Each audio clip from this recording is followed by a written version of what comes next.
Now, in my work with the Foundation, I've been blessed with the opportunity of meeting many of these UCAN patients. Their stories of incredible courage and positivity in the face of such adversity are truly humbling, and they certainly put our lives, our lucky lives, into perspective. One of these young people is Jess Olson. Jess was first diagnosed at 15 years of age in May 2011. She had Hodgkin's lymphoma. After an aggressive treatment regime, Jess went into remission. Later that year, Jess won Girlfriend Magazine's Girlfriend of the Year award, and she donated her $5,000 winnings directly back to the Sony Foundation's UCAN. And she was one of UCAN's first donors. 4 years later, Jess found another lump under her jaw. And after further tests came the devastating news that she had cancer again in her saliva gland. Earlier this year, Jess bravely had an operation to remove that gland, surrounding tissue, and 30 lymph nodes. This girl is beyond brave. The cancer had already spread, which meant another 6 weeks of radiotherapy. Recently, Jess received news that unfortunately another lump had emerged, and the surgery and subsequent radiotherapy were not enough. So now, this talented young journalist and beautiful writer is now courageously fighting cancer yet again in her young life. Jess is beautiful, she is talented, she is intelligent, she is determined, she is a 20-year-old with so much love, warmth and wisdom to give. Jess knows only too well of the importance of these centres and the gap in care between adult and children's hospitals, having been treated in both children and adult hospitals. And she has, as she's endured ongoing cancer diagnosis over the past 5 years. We are absolutely honoured to have Jess here today. Now for a minute, please turn your attention to the screens to learn more about this very special young lady.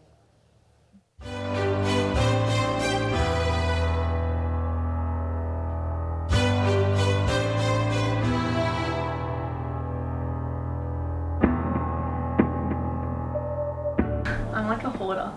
I collect everything. Well, I used to collect everything, but I'm trying not to.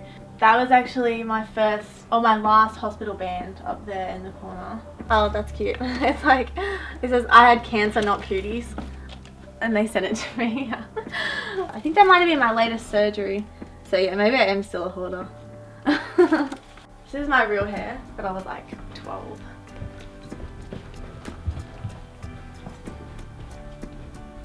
He knows when I'm leaving. So today I'm letting you guys come along with me to the hospital, something that I've done every day for the last 28 days, and finally it's the last day. Level 0 is like Area 51, like you go down there and there's all these radiation machines and it's like no one out there knows what goes on down there, only we know. So there's the bell that you ring on your last treatment when you finish.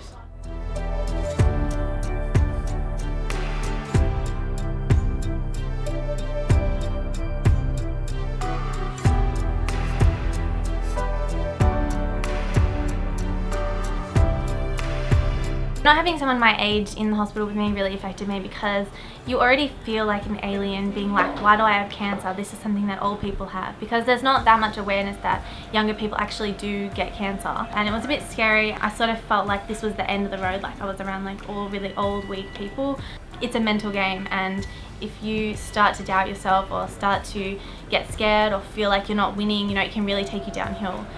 Having another young person in here would have made me feel a lot less alone. There would be a lot more hope, I think, that we would be getting through it together. Does that look like me? I'm gonna keep it. Some people run over it apparently in their cars, or old people plant strawberries in them. Apparently the net is good, but I'm gonna keep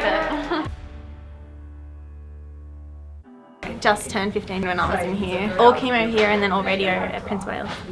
I obviously didn't play in here. There wasn't really much to do. I did like writing a bit. So this was where my first bed was, like right here, when I was first diagnosed. Like that's actually where my mum slept, on that bed, or that lounge. My friends and family did come visit me, and they tried to understand, but they were trying to imagine what it was like for me, but they couldn't really feel the emotions that I felt. Knowing that there's going to be youth cancer centres was really uplifting for me, because I thought, you know, I can use my bad experience that I'm having now, being alone in a children's ward or alone in an adult's ward, make sure that no one else has to feel like that. The additional stuff that comes with having cancer that you don't need to face if you can avoid it.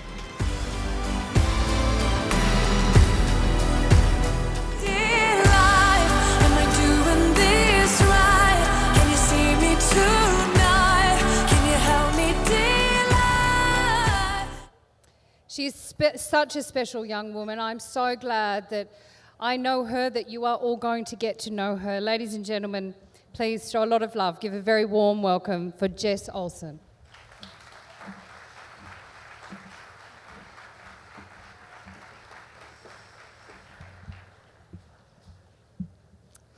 Hi everyone, my name's Jess. I would just like to begin by quoting one of my favourite poems by the poet Atticus.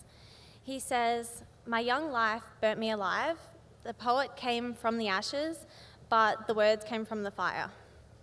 This poem is significant to me as I relate back to it when I think of my cancer journey. Like the poet says, my young life has burnt me alive. And although I rose from what remained, my words come from the fire that I endured. They say that in life, you should be an adult that your younger self would be proud of. I can honestly say that I didn't think that at 5 years old, in 15 years, I'd be standing here in front of an audience of people telling them my story. Who would have thought that my story would even be worth telling? Local high school, high achiever in English, definitely a low achiever in English, 2 sisters, 2 brothers, divorced parents, does dancing on the weekend, definitely not the next bestseller. But in 2011, my life took a turn for the worst. I was 15 years old when I found the lump in my neck that led me to being diagnosed with stage 2 nodular sclerosing Hodgkin's lymphoma. The tumour in my neck was the tip of an iceberg to a football-sized tumour in my chest. I started immediate gruelling chemotherapy in Randwick Children's Hospital, where I had litres of cytotoxic fluid pumped into my portacath for 3 days straight, then 7 days later, then 3 weeks later, it began again for 8 months. In between, I had several emergency room visits, with me ending up in the ICU for days on end with infections because I tried to be normal and go to school, but someone in my class had a cold, so I got sick. I watched my friends go to parties, get their licenses, start dating boys, while I sat bald, alienated, surrounded by babies and zombie-looking parents. The bright green-coloured walls around my hospital bed reminded me a bit too much of vomit to entertain me as much as it did for the toddler beside me. In 8 months in hospital, despite the 10-hour blood transfusions, the inpatient chemo, the outpatient chemo, the clinic visits, and all the other various appointments, I never actually met another young person. When you have cancer, you already feel incredibly alienated. When you have cancer and you're the only person your age in the hospital, you just feel like maybe you've been forgotten about and thrown where they can fit you. Unfortunately, I've also experienced the adult ward. I ended up needing 2.5 weeks of radiation therapy, like Sam said, at the end of my chemo in 2011, and this was the first experience of being in any adult ward. So say goodbye to the green vomit walls and hello to white walls, the pungent smell of your nana's house, elderly people moaning, groaning, and snoring that would give a bear a run for its money. Fortunately, I'd never stayed overnight in adults until an old acquaintance struck again. In November 2015, I found a lump in my neck. Deja vu, right? I wasn't too concerned. It felt different to the cancerous lump in every way possible. I had no symptoms like the cough I had last time, and I couldn't get in to see the doctor, so I saw a different doctor who advised me that this lump was not concerning and probably a lymph node. I was persistent, so she agreed to give me a scan, but she made it very clear that I was only having the scan because I was concerned, not because she was.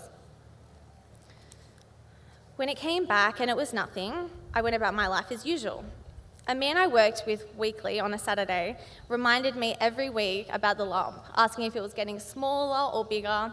So to stop him from asking, I just went to a doctor again. And I said, I just wanted to have it checked out because I wasn't happy with the answer I got last time. She thought it was strange, given my history, that the lump was still there, and she knew how paranoid I usually am. And when she felt it, she went as white as a ghost. She said, "I don't want to alarm you, but this is very concerning. Will you please get an ultrasound today?" I agreed. Again, I went for the ultrasound. 4 days later, I got a call. A call that told me words that I'd heard before. Blurry words, where your stomach drops and your head is spinning. You're saying yes and okay, and you're nodding, but you have no idea what you're hearing. You think it's a story and it's not about you. It's about someone else, someone old, someone who smoked all their life or drank a lot of alcohol. It's someone's grandma or someone's great aunt, someone's dog, never you, never us, but not this time. It's a 3-worded horror film. You have cancer. So although I was in this crazy whirlwind of horribleness, I pulled myself together and I said, what do I have to do? When he said no chemo, I swear I could have kissed him. Cancer would be easy without chemo. I was diagnosed with mucoepidermoid carcinoma, cancer of the salivary gland, as a result of the radiation that I had 5 years ago to get rid of my Hodgkin's.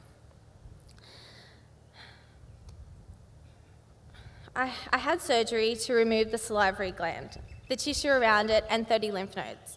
There was risk of cutting my facial nerve that controls my mouth, but luckily, thank God, my surgeon was able to cut the cancer out without cutting the nerve. Unfortunately, lab results came back, and the cancer was in my lymph node and the margin. So I had to have 6 weeks of daily radiation therapy, as you saw in the film. This time, the radiation was much, much harder. I had problems swallowing, speaking, breathing, and drinking. I had lots of swelling and burning, and going to the hospital every day was seriously horrendous. Sitting in the same waiting room with the same channel on, with the same old people around me staring at me like I was a freak, thinking, that poor girl, she's missing the best years of her life. When radiation finished, I was so relieved, and it was the perfect timing to get back to uni and succeed, live a normal life, and get on with the year. 2 weeks later, a new lump. Deja vu. For the 4th time, I have the ultrasound. For the 3rd time, I get the call. The one that breaks your heart, the 3-letter horror film. You have cancer. This time, it wasn't possible. It just wasn't. There was no way, absolutely no way. I did everything right. I did everything they said, and I was supposed to leave for my best friend's 21st girls' weekend away. But instead, it was a Friday night. I was in my bathroom, collapsed, in absolute shock, crying. There was no way. Even the radiologist said it. He said in 5 years, this had only happened once, and now it happened again. I had one option, and it wasn't pretty. I won't go into details, but it was a major surgery where I felt like I wouldn't come out and be me anymore, so I chose not to have it. This was 2 months and 1 week ago. I'm currently doing alternative medicine that has been funded by friends and family on a GoFundMe page. I'm feeling great at the moment, and I'm just doing what I can. Speaking about the future, chemo made sure for many cancer patients, including me, that having kids will be a struggle. Unfortunately, chemo works like a tidal wave. It can't just target the bad cells and kill the cancer. It has to wipe out everything in its path, which means that it kills the good stuff too. When you're diagnosed with cancer, fertility is the last thing on your mind, especially when you're a young teenager who's never considered those kind of questions. You're in a crazy whirlwind of confusion and terror, and the last thing you want to do is go to the bathroom and sort yourself out before chemo. That's why we need support and IVF services that cater to our specific needs.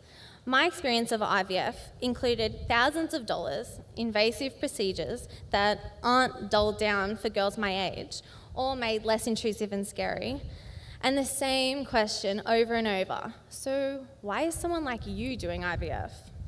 Because, pulling over on the side of the road whilst driving to uni every morning to give myself an injection in the stomach at exactly 8:30 on the dot doesn't make me question that myself already. UCAN's Onco-Fertility program will not only be free of charge, but it will have fertility professionals overseeing the procedures who know the exact patient situation and can cater to their needs and timeline. Not only is IVF an invasive procedure for obvious reasons, but as I mentioned before, you need to give yourself needles in the stomach, and this is as uncomfortable as you can imagine. But IVF isn't just physically challenging, it's emotionally challenging. These needles send your hormones into overdrive, making you emotional and crazy, something that I really needed support with. I went on Facebook to find support and to read the stories of others who shared fertility problems. I was relating to like 30-year-old women trying to get pregnant for years, but it was better than nothing. I felt the loss of a child that I never conceived when only 2 eggs were frozen out of the 5 that grew from my first collection, and I struggled to come to terms with what this even meant. I was 19 years old, injecting myself with various drugs to freeze eggs for my fertility, thanks to chemo, that was the same level as a 46-year-old.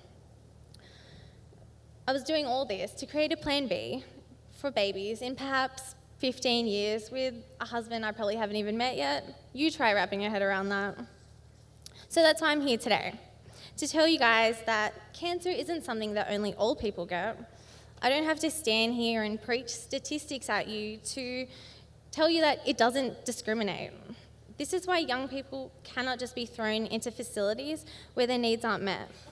They aren't meeting other adolescents who they can relate to, and they feel like they aren't cared about. My young life has burnt me alive. I've risen from the ashes, and my words come from the fire. The only difference is, now they're not burning anyone anymore. They're helping change the world, and they're here today saving lives. Thank you.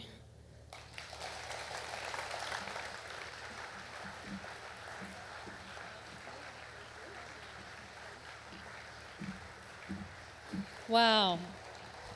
Jess, thank you for sharing your incredible story. You are so tenacious. You are so brave. That is unbelievable. there is so much trauma for young people who go through cancer. Let's try and make it a little bit easier for them today.